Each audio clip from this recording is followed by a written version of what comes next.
Hello નમસ્કાર વિદ્યાર્થી મિત્રો, આપણી ચેનલમાં તમારું સ્વાગત છે। તો વિદ્યાર્થી મિત્રો, જે વિદ્યાર્થીઓનું રિઝલ્ટ ઓપન નથી થતું અથવા તો વેબસાઇટ નથી ખુલતી અને વોટ્સઅપમાં કેવી રીતે રિઝલ્ટ મેળવવું એની માટે તમારે એક ગુજરાત બોર્ડ તરફથી નંબર આપવામાં આવેલો છે। એટલે તમારે જો હું કહું એ પ્રમાણે પ્રોસેસ કરવાની છે। અહીં તમારે આ નંબર જે સ્ક્રીન ઉપર દેખાય છે ટાઈપ કરી દેવાનો છે, બરાબર, વોટ્સઅપની અંદર।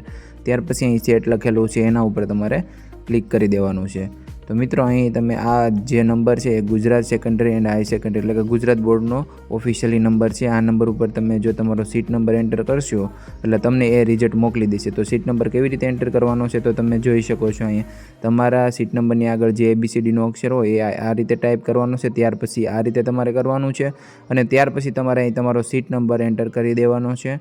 તો અહીંયા આપણે આપણો સીટ નંબર એન્ટર કરી દઈશું એટલે તરત જ આને આપણે સેન્ડ કરી દઈશું અને તરત જ થોડી જ વારમાં તમારું રિઝલ્ટ તમને ગુજરાત બોર્ડ તરફથી મોકલી આપવામાં આવશે। તો વિદ્યાર્થી મિત્રો, જો તમને રિઝલ્ટ ઓપન ના થતું હોય સાઈડમાં અથવા તો કોઈ પણ પ્રોબ્લેમ હોય તો આ રીતે તમે જોઈ શકો છો રિઝલ્ટ। તો વિદ્યાર્થી મિત્રો, તમારા બીજા મિત્રોને પણ આ વિડીયો શેર કરી દો જેથી આ વિડીયો એમને પણ કામ આવે। તો વિદ્યાર્થી મિત્રો, વિડીયો પસંદ આવે તો વિડીયોને લાઇક કરી દો અને ચેનલને સબસ્ક્રાઈબ કરી અને અમારી સાથે જોડાયેલા રહો। જય હિન્દ, જય ભારત।